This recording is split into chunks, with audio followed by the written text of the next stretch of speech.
Bueno, pues muy buenas tardes. Este, Gracias por estar aquí, mi estimado Mario. Vamos empezando. Y el tema de hoy es el mundo económico en el 2025, hacia dónde vamos, ¿no? Y para tal efecto, aquí reviso algunas tendencias que afectan a la economía.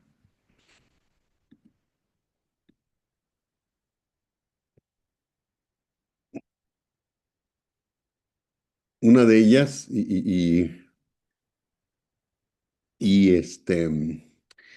lo podemos ver diariamente, es que la tecnología está presente en todas partes, ¿no?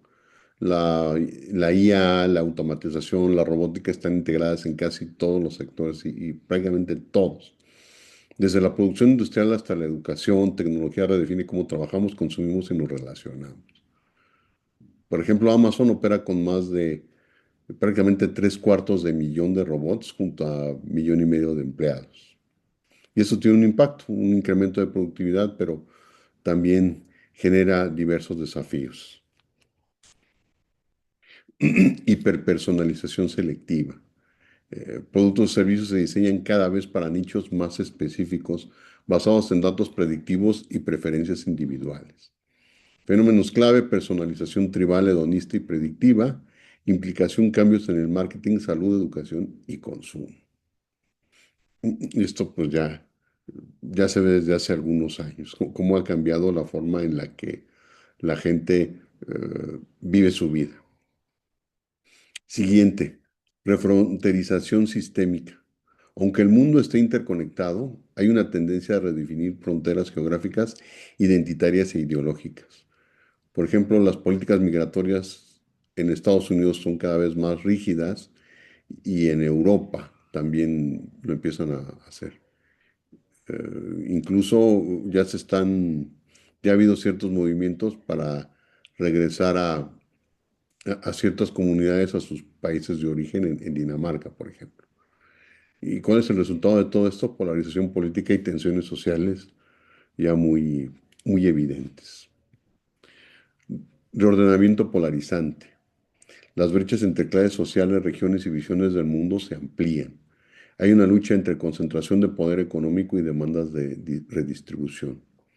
Tensiones clave: regulación contra libertad, automatización contra humanización. Ejemplo: políticas proteccionistas arancelarias en Estados Unidos que afectan las cadenas de suministro global.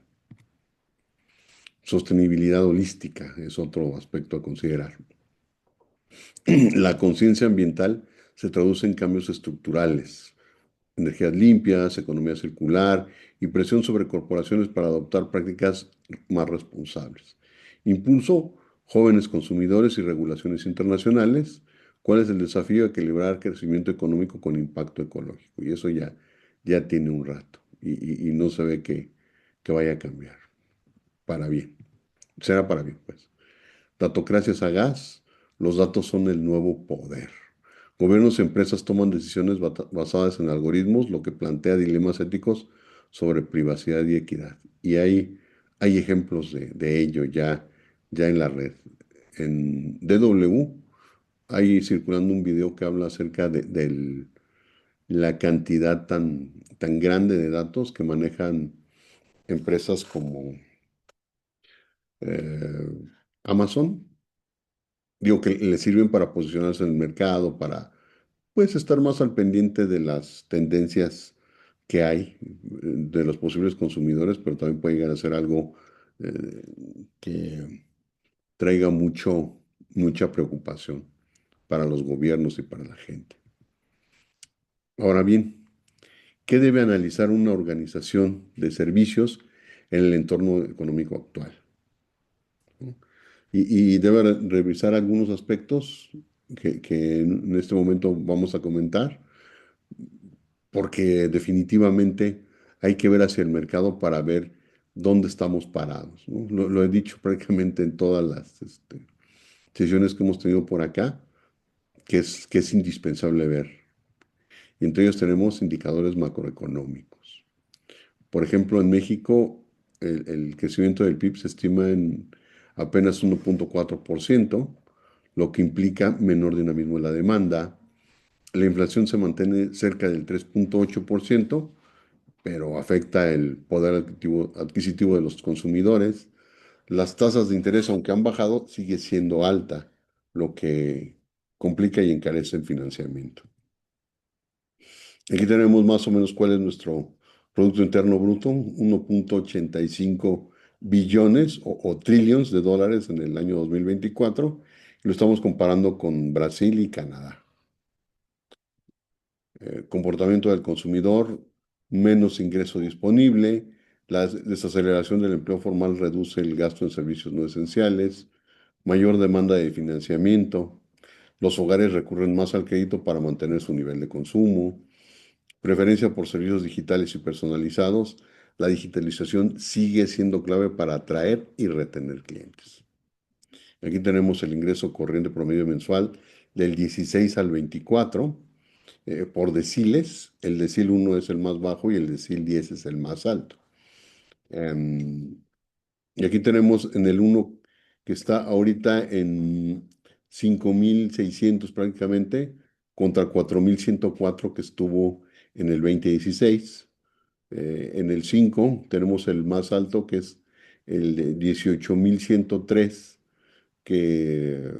corresponde al decil 5 contra 14,481 que corresponde a ese mismo decil pero en el 2016. Y en el 2024, que fue hace apenas unos meses, tenemos que era 85,179 en el 16 contra 78,699 en este 2024, ¿no? Ha habido algún, alguna variación. El ingreso per cápita, que es dividir todo el Producto Interno Bruto entre la cantidad de habitantes del país. Aquí tenemos 14,157,94 en el 2024. Anteriormente estábamos rasguñando los $10,000 al año por persona y sigue habiendo un movimiento ahí. Brasil, tenemos mejor ingreso per cápita que Brasil, aunque su PIB en general es más grande, pero mucho tiene que ver porque son más que nosotros. Colombia tiene un 7,913. Eh, Expansión firme. El crédito al consumo continúa creciendo en septiembre del año pasado, pero se refleja una menor demanda en los segmentos de tarjetas de crédito y de nómina. En tanto que el de bienes duraderos y personales se mantuvieron a la alza, ¿no? Y aquí se ven las variaciones contra el porcentaje real anual.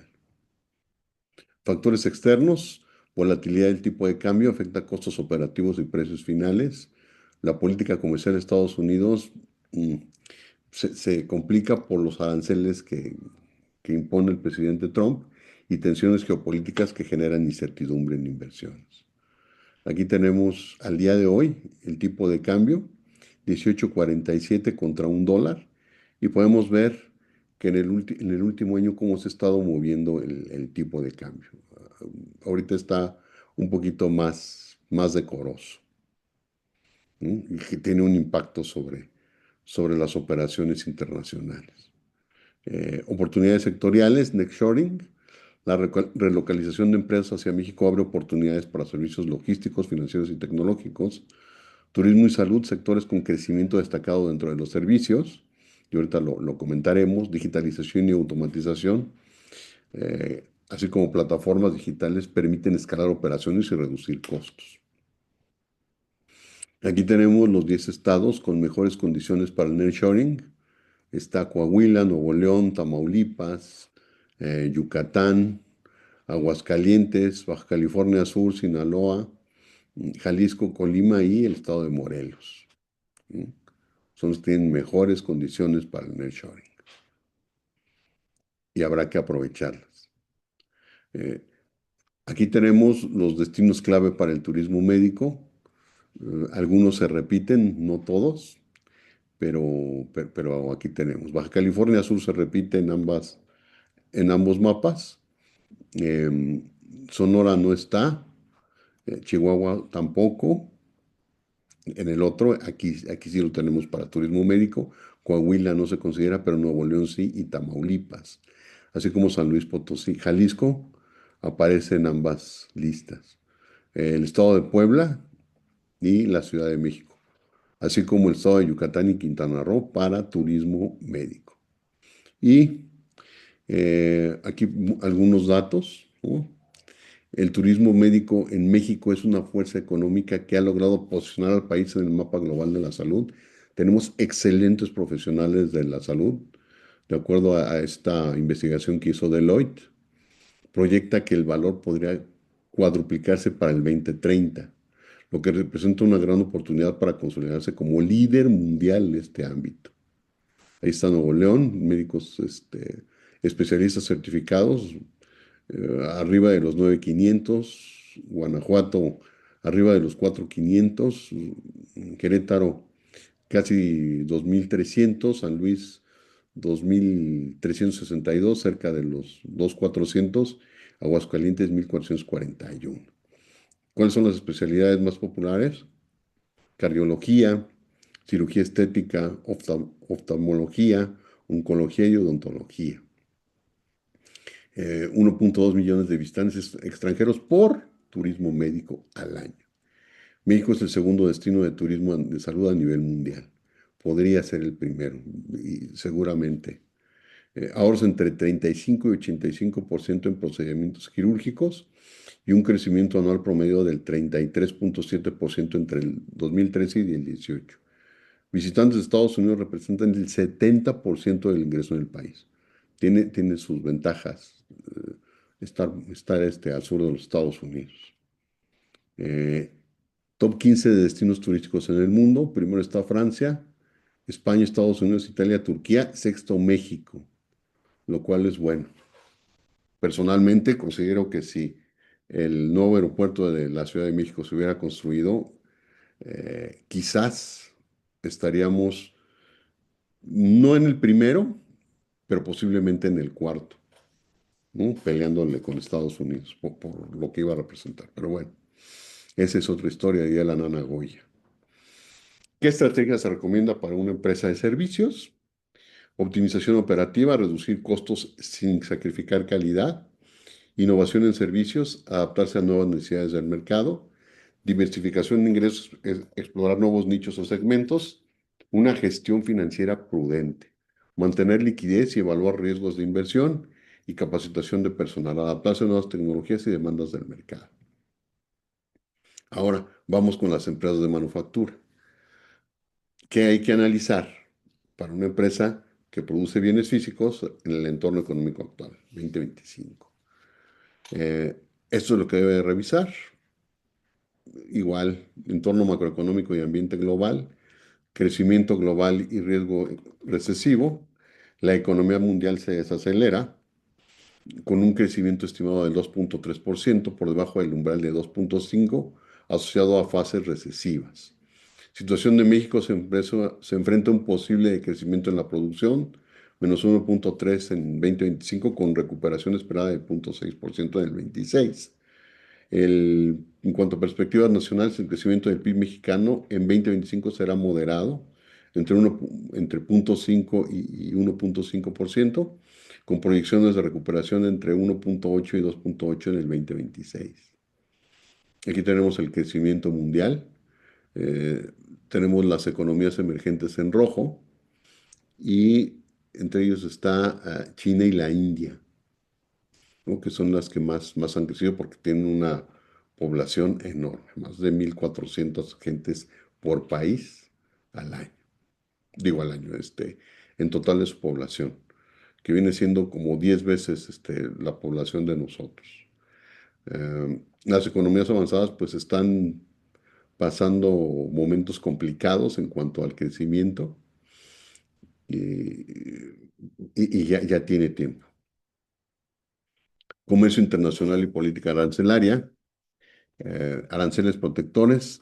México plantea imponer aranceles de hasta el 50% a productos como automóviles chinos o textiles. Política industrial y recaudación. Los aranceles serán centrales en el presupuesto del 26, generando ingresos por 70,000 millones sin imponer impuestos directos a consumidores. Aquí está un poquito de esto. Las empresas de comercio electrónico que dependen de productos chinos como ropa, accesorios y textiles para el hogar enfrentan nuevos retos operativos y financieros, aumento en costos. El arancel del 35% eleva significativamente el costo de importación, lo que reduce márgenes de ganancia o fuerza a las empresas a trasladar este costo a los consumidores.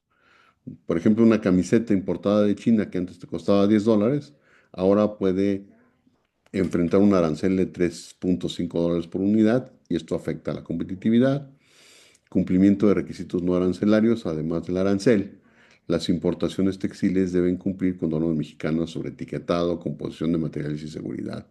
El incumplimiento puede resultar en retrasos en aduanas, multas o confiscación de mercancías. Impacto en la extensión de Minimis. Las empresas que usaban México como punto de transbordo a Estados Unidos bajo la extensión de Minimis ahora enfrentan mayores costos en México, lo que reduce la viabilidad de esta estrategia. Además, Estados Unidos está revisando su política de Minimis, lo que podría imponer restricciones adicionales este 2025, que ya prácticamente lo estamos terminando. Costos, inversión y transformación productiva. Inversiones globales. En Estados Unidos se anuncian inversiones de 31,000 millones en manufactura limpia, que podría crear cerca de 27,000 empleos. Genial. Transformaciones clave. Las empresas están fusionando la digitalización, especialmente la IA, sostenibilidad y resiliencia en un enfoque integral. Manufactura avanzada en México.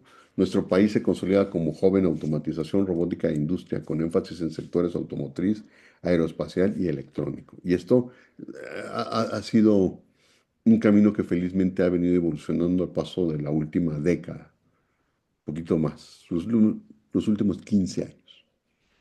Acá pues comparto los puntos donde se está revisando la digitalización, ¿no? Con estas em, lupas arriba de la logística de primer nivel y de segundo. La robótica cada vez más presente en las grandes organizaciones, que hace trabajo muy fino, que solo con estas condiciones puede meterse un Six Sigma. Y cada vez más empresas lo están adoptando. Industrias clave en el crecimiento económico, está la manufactura avanzada, tecnologías de información, energía renovable, logística y transporte. En el 2018, si mal no recuerdo, el estado de San Luis Potosí estaba siendo considerado como un hub de logística a nivel nacional. Construcción e infraestructura.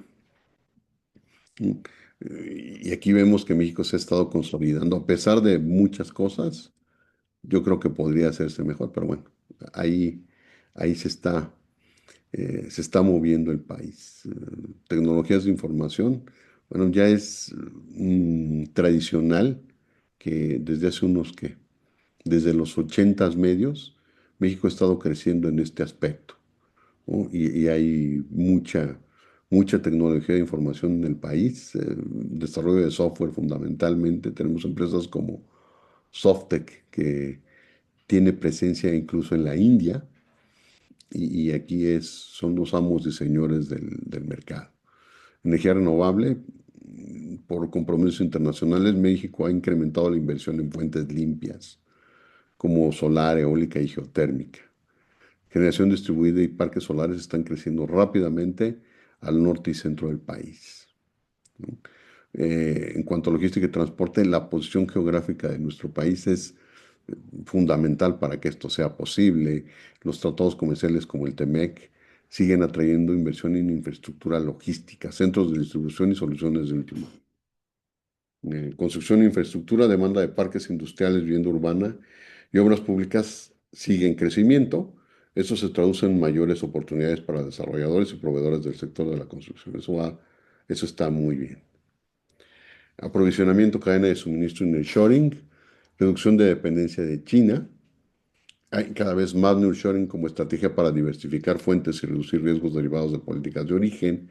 En torno de inversión y trámites se identifica la necesidad de reducir burocracia y mejorar predictibilidad regulatoria para ofrecer clima de inversión. Y aquí tenemos, ¿no?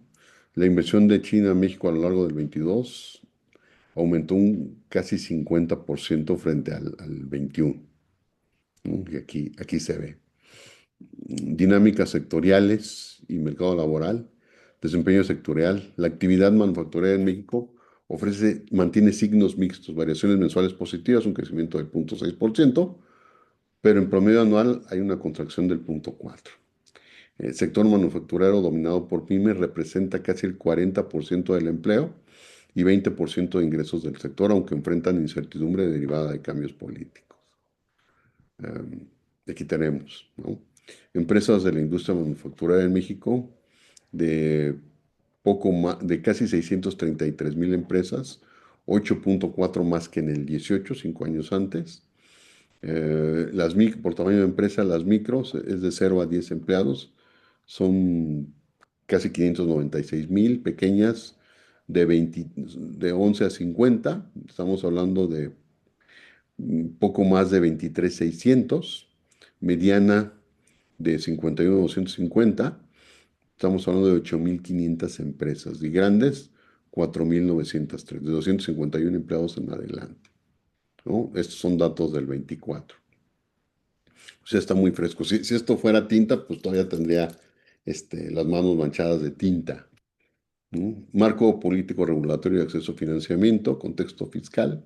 Se busca fortalecer la industria, ampliar la base tributaria, modernizar aduanas e impulsar inversiones públicas y programas sociales. Acceso a financiamiento. Empresas requieren entornos regulatorios claros y procesos administrativos ágiles para escalar operaciones. Esos son los retos que enfrentan las pymes mexicanas en este 2025. Alta tasa de mortalidad empresarial. Más del 50% de cada 100 pymes cierran sus puertas durante los primeros años. Más o menos el tiempo que viven son alrededor de 8 años, lo que refleja la necesidad de estrategias más sólidas para asegurar su permanencia en el mercado. Y ahí está mi libro, ¿no? El de cómo hacer una empresa de alto nivel de desempeño. Falta de conocimiento en digitalización. Muchas pymes carecen de habilidades digitales y herramientas de seguridad cibernética, lo que limita su capacidad de optimizar operaciones y proteger sus negocios ante posibles riesgos, que es algo que se vive en el día a día. Barreras administrativas. 70% de las pymes enfrentan dificultades al momento de formalizar y gestionar sus negocios debido a trámites burocráticos y requisitos complejos. Acceso limitado a tecnologías emergentes.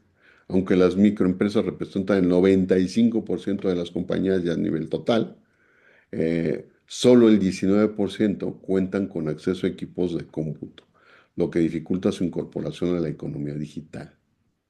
Entonces son los retos que enfrentan las pymes mexicanas. Recomendaciones para análisis Perdón, estratégico. y ni hablar ahí, no es de cuántas cuentan con acceso a créditos, ¿no? Sí, sí, ese también es todo un tema. Creo que por ahí, no me acuerdo si metí algo de... Perdón la interrupción, adelante. Oh, no, no, no, pues, por favor. No.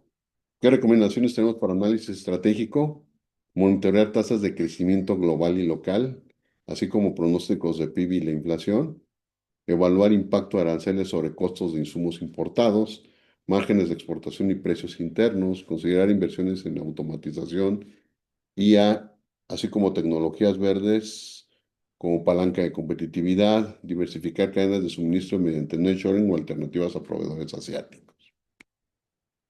Algunos ejemplos del beneficio de la digitalización, digo, como parte del por qué es bueno que se haga. Tenemos el caso de Siemens con su planta en Amberg, en Alemania. Siemens implementa la industria 4.0, que es muy de allá, nació allá la industria 4.0. Allá se acuñó el término, en Hannover, si mal no recuerdo. Implementa industria 4.0, Internet de las Cosas, Big Data y automatización de su planta de manufactura de componentes electrónicos. Antes, pues procesos manuales, mayor porcentaje de defectos y menor eficiencia productiva, pero después la producción pasó de 12 a 17 millones de unidades anuales, más de un 42% de incremento, calidad, la tasa de error reducida de 500 partes por millón a solo 12. Esto es fantástico. Ahorro en costos operativos, reducción estimada del 20%, gracias a mantenimiento predictivo y uso de gemelos digitales. Impacto financiero, incremento de la utilidad operativa en más del 40% en menos de 5 años. Ahora en México, Grupo Bimbo adoptó la digitalización en logística y distribución, uso de inteligencia artificial para rutas, telemetría en flotilla y analítica de la demanda. Ellos manejan su propia eh, flota de logística. Resultados reportados: ahorro en combustible hasta el 15% por ruta optimizada, reducción de costos de transporte cerca del 10% anual, incremento de ventas online, 30% de incremento en canales digitales en 3 años. Impacto financiero: se estima que la digitalización generó un 25% más en EBITDA, consolidado entre el 19 y el 23. Conclusión de esto, pues vemos que no solo incrementa ingresos, sino que reduce costos, lo que se traduce en beneficios netos superiores al 30 o 50% en periodos de 3 a 5 años. Y vemos Siemens, Bimbo, que ya lo platicamos, Schneider, que tiene la mejor cadena de suministro del mundo, o Bosch, ya han mostrado resultados medibles con cifras públicas. Aquí nada más les di un, un- una, una parte, ¿no? Y en cuanto a recomendaciones para análisis estratégico para este tipo de empresas, hay que fortalecer la resiliencia operativa, integrando digitalización y ahora sí no la podemos hacer a un lado, y sostenibilidad. Estos a la larga han demostrado, ahorita con la digitalización con números ya lo vimos, pero la sostenibilidad también da mucho, da mucho de qué hablar. Es un diferenciador importante. Aprovechar incentivos o políticas públicas que impulsen la manufactura nacional y reducir barreras internas, mejorando procesos, permisos y eficiencia administrativa. En cuanto a impulsar la manufactura nacional, creo que hay mucho por hacer aquí.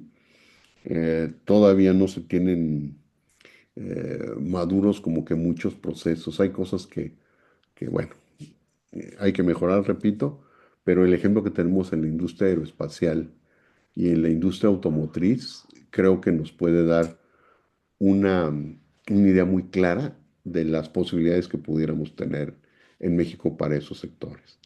Yo me acuerdo que hace como 10 años, en el 14, me comentaba un profe que estaba en Campus Estado de México, que en ese tiempo, en el 14, había posibilidad de invertir para la industria aeroespacial. Decir, oye, no para un avión completo, pero sí para el tornillo del ala que va en la parte de abajo.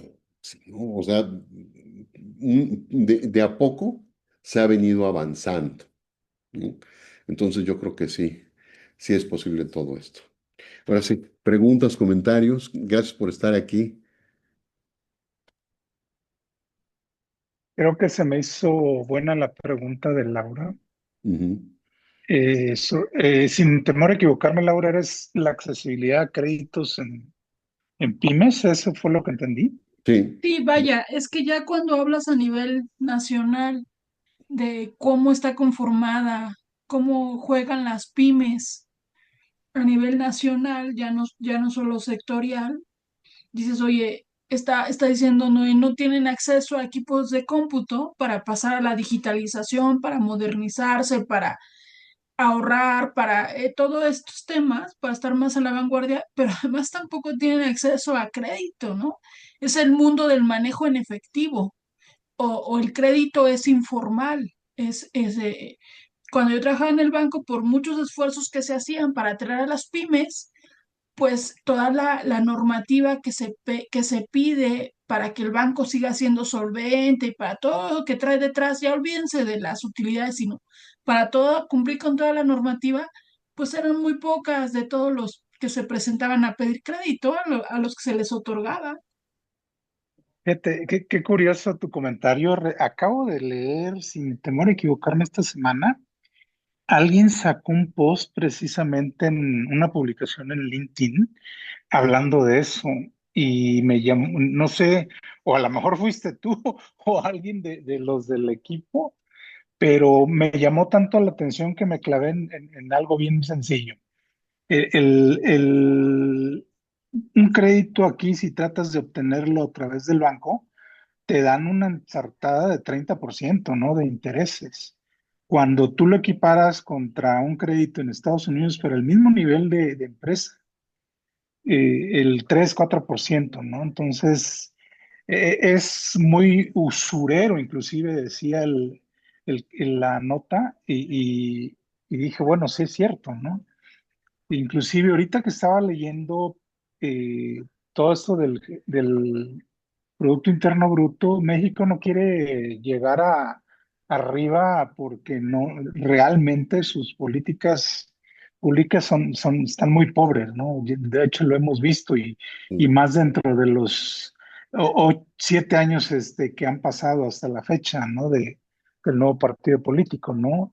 Y yo siempre lo he acotado, ¿no? Si tú tienes un presidente que conoce, no necesitas saber de todo, pero conoce de economía y de finanzas, ya tienes un paso ganado, ¿no? ujú, Sí, es difícil nadar contracorriente porque estás hablando de que muy pocas personas en la política van a dominar el tema para poder crecer como país, ¿no? Y digo, a lo mejor ahorita sería ver por cuánto tiempo México se ha mantenido en ese PIB, pero yo ahorita le acabo de poner a la inteligencia artificial, ¿qué pasaría si México llegara a duplicar su Producto Interno Bruto, ¿no? Entonces, obviamente me arrojó, pero un mundo de información que ahorita me voy a poner a leerla, pero sí se me hace interesante, ¿no? Curiosamente, ahorita para el 2025 México aparece como el país número 12, pero realmente porque no quiere progresar. Y lo digo no quiere no por los que estamos en esta conversación, sino mm, porque al final del día el dueño de las políticas es el mismo gobierno. Pero si sí quisiera realmente, yo creo que en menos de 20 años, le tomaría hacer toda esa conversión y transformación, que sí pudiéramos avanzar a hacer una duplicidad, ¿no? Tal vez no llegar como Estados Unidos, que tiene más de 30 trillones, perdón, pero sí ponernos a un nivel de la India, ¿no? Estar al tú por tú, ¿no? Ahora, imagínense, porque eso también lo acabo de leer, ¿qué pasaría si la política, bueno, todo lo que no sabemos mucho, pero que se traen los del BRICS, llegan a meter, sabemos muy bien qué quiere hacer el BRICS en términos de política monetaria, ¿no? De tratar de imponer una sola moneda con la intención de eliminar al dólar, ¿no? Como moneda de intercambio. Sin embargo, así yo creo que les va a costar trabajo, ya lo vivimos con el euro, que también llegó un momento a que se empezó a desestabilizar, ¿no? Ahorita ya está estable, ¿no? Pero sí, si lo vemos de esa manera, lo vemos que UK fueron los que decidieron salirse de la por Unión, esa, la Unión Europea. Mm, de esa Unión Europea, ¿no? Pero al final del día, UK está inclusive en el PIB por encima de nosotros, ah, por sí, números, ahora sí, y es un país con menos gente, pero tiene más potencial, ¿no? Entonces, y yo creo que en resumen, sumando lo que comenta Laura, más lo que hemos expuesto, sería importante ver una proyección de crecimiento macroeconómico de México, y proyectado yo creo que a 20 años, y sí se lograría, ¿eh? Obviamente habla mucho de la gobernanza, de poder hacer un cambio ahora sí que yo diría desde muy adentro, claro. puesto que, digo, ya hemos visto lo que pasó esta semana, lo que pasó la semana pasada, dentro del mismo gobierno, las instituciones que aparentemente son de las más robustas, pues han sido infiltradas, ¿no? Por el deseo de sobresalir, ¿no? Y yo siempre lo pongo en la mesa, ¿no? Si tú quieres tener una disminución de fraudes, págale bien a tu gente, ¿no? ¿Por qué? Porque eso es parte de la oportunidad, ¿no? Y de hecho, Es uno de los variables que digo ahora que completé mi certificación, indicaba mucho eso, ¿no? Tres variables, ¿no? Que tienes que cuidar para el tema de los fraudes y una de esas es la oportunidad y la otra parte era la del sueldo. Tú tienes un buen sueldo para la gente, por supuesto que va a incrementarse, ¿no? ¿Va a costar trabajo? Sí, sí, porque al final del día eso va a cambiar muchas cosas dentro de la economía, pero considero que ese es el objetivo, ¿no? Al final del día construir un PIB para futuro, sí, sí es factible, ¿no? Pero sí es necesario que también se cambien Estás muchas vendiendo cosas a libros. nivel Sí, gobernanza, ¿no? qué bueno que salió el tema. Quisiera compartir eh, un análisis que hace un geoestratega refiriéndose a México. Déjenme meterlo, porque creo que le da mucho la razón a Mario. Este, Empezar a espérenme vender tantito. libros. No, El no, no se oye conocido todavía, libro, ¿verdad? escucha esto. Te Sí, puedo se escucha. Sí, sí se escucha. Ok, voy a ponerlo aquí. Digo, para que salga. Porque creo que es importante que se vea. Ok. Entonces, uy, ¿dónde está esta cosa? Ahí dile que no, gracias al premio no te vayan a ¿Por ensartar. qué América Latina, Brasil, entre otros países, históricamente, o al menos en la historia reciente, ha tenido tan malos dirigentes y una situación económica tan precaria? Son países con mucho potencial. Enorme. ¿Y por qué no acaban de explotar? Fíjate, todos. Ahora mismo podríamos hablar de Colombia, de Venezuela, de Argentina, países que son Ecuador, que riquísimos, de verdad, más que una variedad, por ejemplo, en el caso de Ecuador, que es más pequeño que los otros, pero con una variedad tremenda. O sea, tienes desde las Galápagos a la selva, tienes que lo tienes todo, ¿no? Pero, pues verás, porque son países que a pesar de que son democracias, hay mucha desigualdad, mucha injusticia social, donde es muy fácil que prendan los populismos. Cuando tú te encuentras con esas sociedades muy desestructuradas, mucho clasismo también, mucho clasismo, entonces es muy fácil que prendan populismos tanto de un sentido como de otro.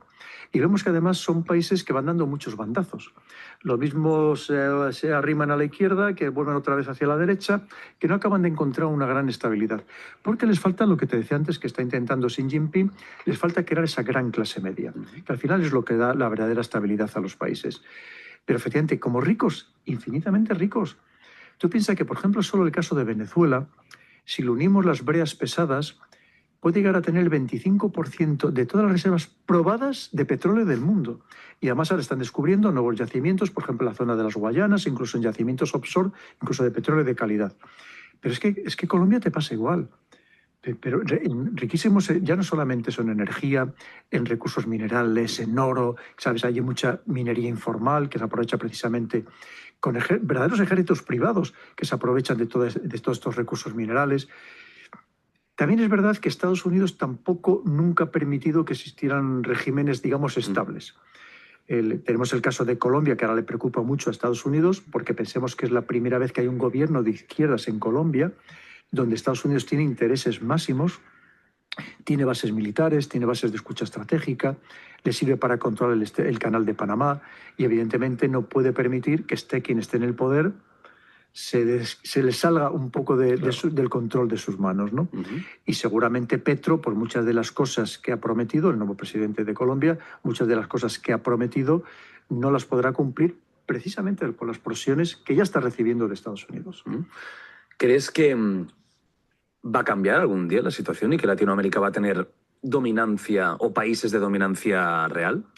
Mira, tú sabes que es algo por lo que yo abogo. No solamente esta parte del mundo, sino que debemos unirnos Hispanoamérica y la iberosfera. Es decir, si nosotros estuviéramos unidos, pensando, fíjate, no hemos hablado de México. México, que yo ponía en uno de los libros anteriores, en el del dominio mundial, que si México estuviera bien organizado y bien dirigido, en menos de 20 años podía ser uno de los 10 países más importantes del mundo. México. México. Tú fíjate, porque sabes que es un país muy desestructurado, con muchísima violencia. Sí. Entonces, claro, pero que es que tiene unas riquezas enormes en todo, hasta de turismo, ¿no? Claro, absolutamente imagínate. de todo.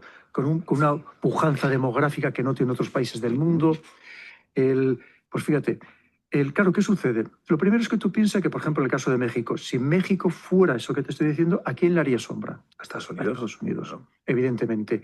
Y luego tú piensas que este mundo anglosajón siempre nos ha puesto todas las zancadillas posibles, y ahí tenemos el caso desde los movimientos independentistas que financia los ingleses en América, a todo lo que significó la leyenda negra, ¿no? Porque claro, si nosotros estuviéramos unidos, y por tanto no no nos lo van a permitir, es que seríamos una gran fuerza mundial. Una gran fuerza mundial, que yo estoy, vamos, es uno de lo que abogo, que hablo muchísimo sobre ello, allí donde puedo, porque tendríamos recursos casi infinitos, de todo orden, pero incluso no solamente de los que son necesarios, los que van a ser necesarios incluso para el día de mañana, hasta el litio, fíjate, de todo. Tan importante para el mundo está electrificado. Pero además tendríamos, por ejemplo, lo que podría aportar en tecnología, en el caso concretamente de España, a través de Europa. Claro que podíamos, pero yo no estoy hablando de que una posición dominante de España, ni mucho menos, de igualdad total entre todos los países, que somos todos hermanos, porque fíjate, tenemos algo que para mí es el mayor nexo de unión que existe, más allá de la raza, de la cultura, de la religión, que ¿sabes qué es? Nuestro maravilloso español, la lengua. Lo que más une son las lenguas. Y tenemos esa gran riqueza que encima es verdad que compartimos, en este caso, pues historia, cultura, todo lo demás.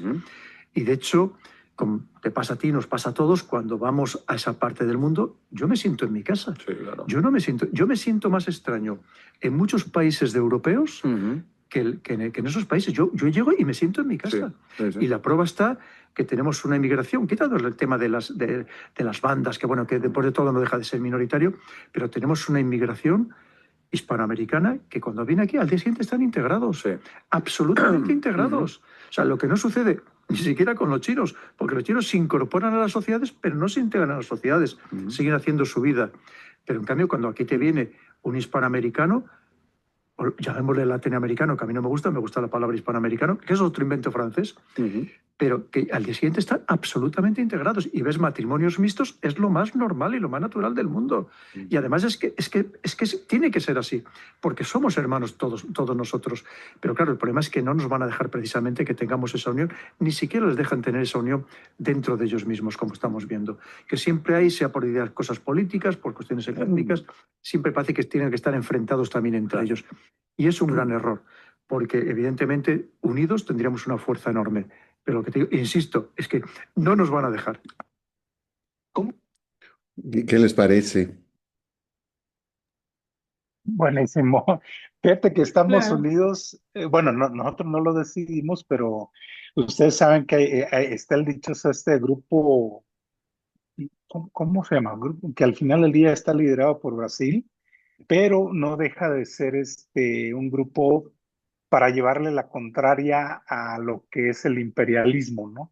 Cuando me puse a buscar el concepto de imperialismo, resulta ser que los imperialistas somos nosotros, ¿sí? Y curiosamente no es para hacer un capitalismo como tal, ¿no? Sino al contrario, es un intento fallido de socialismo, comunismo y todo lo que quieran de fascismo, ¿no? Entonces, si ese mismo grupo, así como lo dice este español, se uniera como Latinoamérica, obviamente incluyendo a Brasil, porque Brasil no deja de ser latino, sería una potencia, ¿sí? Una Potencia, así como un BRICS, superpotencia. pero exclusivamente, ¿por qué? Porque sí es cierto, o sea, Venezuela tiene de los mejores yacimientos.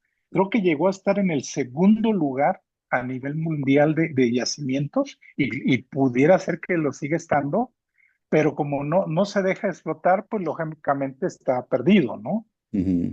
México con el litio y así sucesivamente. Tú ponle cada una de las riquezas a cada uno de los países, es una potencia mundial de ese grupo de Latinoamérica. Sí, está. Pero, ¿qué sucede? Que los políticos quieren dominar por otros medios, muy al estilo de Cuba, ¿no? Con tal de fregar a Estados Unidos, pero al contrario, yo tuviera Estados Unidos como cliente, no, nunca como es, gente sumisa, ¿no? Como este grupo piensa, Ujú. ¿sí? Que por eso dicen que son imperialistas, pero yo creo que hasta en eso se equivocan en ese concepto, ¿no? Pero buenísimo, Sí. buenísimo. Entonces, Pues básicamente es esto lo que preparé para el día de hoy, o sea, ver dónde estamos parados, las oportunidades que hay. Yo creo, he tenido, regresando al caso del video, oportunidad cuando estaba en el TEC de traer gente de otro país, de Hispanoamérica, en este caso de Colombia, como profesores y gente muy preparada, muy comprometida. Y yo creo que en todo, no solo en México, en todo Hispanoamérica, y ahorita diré por qué Hispanoamérica, este, hay mucha capacidad. Si nuestro país lograra ser bien dirigido y estructurado como se debe, ya lo dijo este hombre, ¿no? Mi coronel Pedro Baños, en menos de 20 años damos un levantón de miedo, ¿no? Yo digo que sí, sí, Fíjense, coincido contigo. yo en Este, el 89 empecé la carrera de ciencias políticas y ajá, había una materia de sociedad y política de México actual, donde lo primero que hicimos fue recorrer todos los periodos de gobierno. Obviamente nosotros desde la política y ya después nos fuimos ya en la materia de economía a balanza de pagos, cuentas nacionales y todo. Esto se viene manejando desde hace muchísimos años, ¿no? Y ha habido gobiernos que han tenido la posibilidad de lograrlo, pero al final, como ustedes lo dicen, en la inercia mundial, pues todos sabemos que aunque hay países ricos, hay países pobres y dentro de los países hay diferencias, pero pues finalmente el mundo está gobernado por ciertos ricos, ¿no? Que ujú, mueven, no importando dónde esté su capital, ellos mueven el mundo, ¿no? Pero yo pienso en ya aterrizándolo ahora. Parece que nuestros gobiernos últimos van contra toda esa posibilidad, sí, porque la única manera, creo yo, por ejemplo, tú dices, oye, vamos a pensar, a soñar que hay la inversión, que hay, y la gente está capacitada, cada día se va deteriorando mucho más. Me refiero a la educación pública, ¿no? sí, Esas oportunidades de tener mano de obra calificada, ¿no? Esa idea de decir, oye, todos tienen que llegar a la universidad, oye, pero también se necesitan técnicos, pero buenos técnicos. Como que la parte de la educación va hacia atrás, hacia atrás, hacia atrás. Y dices, oye, la única manera en que las personas, yo me estoy refiriendo a la riqueza per cápita, ¿no? No a la riqueza global como ustedes lo han hecho ahora. Pues pienso yo que es, pues oye, que tengas un trabajo digno que te permita ir creciendo y formar esa clase media que refería Pedro Baños, ¿no? exacto. Pero si no lo tienes, si no tienes acceso, o sea, lo que me refiero en concreto es los problemas estructurales, no hay una como, no ha habido una decisión, una persona en el gobierno que pueda contraatacar contra todos esos intereses que ya están creados y a los que, pero que quiera decidir hacerlo, ¿no? Sí, ahí Al está. contrario, lo ha ido deteriorando y hasta el mismo poder, a pesar de que ahora ya lo concentraron todo, Ujú, pues entre ellos se están peleando. O sí, sea, tienen todo, ni siquiera son la, como era el PRI, ¿no? Que ujú, cuando sí, menos ellos obedecían a un general. sí, Aquí ahorita se muestra que se están peleando todos. sí, En eso ha concreto, sido, creo que el tema es que mientras no haya esa posibilidad de atacar esos problemas estructurales para que la misma población exija a los gobiernos, lo veo difícil que haya un cambio, ¿no? En ese sentido, hacia dónde vamos, hacia donde platicamos de, oye, tenemos todos los recursos para poder avanzar, ¿no? sí, fíjate que Correcto. yo siento que ese cambio podría partir de la sociedad civil, no tanto del gobierno. La sociedad civil mexicana ha dado muestras desde el sismo de 85 y quizás desde más atrás. Esta lucha por la paz, la marcha por la paz, y Sí, de pero unirnos, ¿no? sí, de unirnos. Y yo creo que podemos empezar con algo pequeño. Mira, el hecho de estos grupos que se han levantado en LinkedIn, del cual somos parte, pues es una muestra de ello. Gente con conciencia de que en bloque es más fácil que salga uno adelante a que uno haga un esfuerzo en solitario. Gracias a Dios somos gente que tenemos por lo menos la carrera y un posgrado, ¿no? Y eso te abre la mente de manera muy significativa. Y la generación de nosotros, que yo la considero muy especial, la defines de los 60s, principios de los 70s, como que trae todavía mucho ese empuje. Es la que ahorita tiene la posibilidad de hacer un cambio por el país. Entonces, en la medida que nos vayamos siendo más conscientes, podemos aspirar a esto, ¿no? Y no perder la esperanza, ¿no? Lo que Exactamente. sí es importante es podernos comunicar, que ese es un reto que tenemos los de generación X. Ujú. Por ejemplo, en lugar de usar LinkedIn, que podamos usar Instagram, Sí, que claro. podamos usar TikTok, porque leía ya es un refrito en el mismo periódico, este estudio que hicieron, relataba el New York Times hace una semana sobre un estudio que hicieron que hizo otra organización con relación a qué está pasando en esta época de la digitalización y de la IA con la educación, con el pensamiento crítico. Y definían que la nueva pobreza va a estar dictada por las personas que son capaces de tener un pensamiento crítico y Y no las lo que no. construyen. Ujú. Y que por otro lado, las grandes élites están enviando a sus hijos a escuelas que están, y ya ves que aquí en mismo México, pues ya Salinas hizo su escuela, Elon Musk hizo su escuela, porque están en contra de la educación tradicional, ¿no? Sí, claro. Pero hoy día ya en las escuelas te piden la tableta, te piden la computadora, y en estas élites están mandando a sus hijos a escuelas sin dispositivos para obligarlos a pensar. Ya también no quiere decir que no usen dispositivos, ¿no? Pero es un poco como estas escuelas a las que fueron nuestros hijos, son bilingües, ¿no? Clases en inglés y clases en español. Entonces, clases sin dispositivos y clases con dispositivos, Ujú. porque hay que cultivar el pensamiento crítico, porque también cada vez más se va deteriorando nuestra capacidad de pensar. Y entonces el gobierno y todo mundo pues nos tiene en sus manos, ¿no? Porque saben con qué embobarnos, ¿no? Exactamente. Y bueno, en fin, sé que nos tenemos que ir, pero es por eso importante que los que podemos, como tú bien lo Vale. dices, Ujú. tratemos de promover el pensamiento crítico, ¿no? Exactamente. La Mira, lectura. sí, sí, sí. Cuando yo era adolescente, pues me gustaba leer mucho. Y de lo que leía le comentaba a mi papá. Y algo que lo tengo tan presente que me decía, no te vayas con lo primero que leas. Tienes que leer mucho para después ir construyendo tu propio criterio. Y sí, qué razón tenía el viejo, ¿no? Sí, sigue siendo vigente, ¿no? Ujú. Sí, Y sí. más en esta era de la IA, ¿no? Yo ayer cuando vi la catástrofe esta dije, ¿será cierto o será la IA? La primera vez que me apareció, ¿no? Hasta que Ujú. vi más fuentes, Sí, porque parecía un desastre tan horrible que yo he visto que la IA ha creado esos desastres y los manda en las redes, ¿no?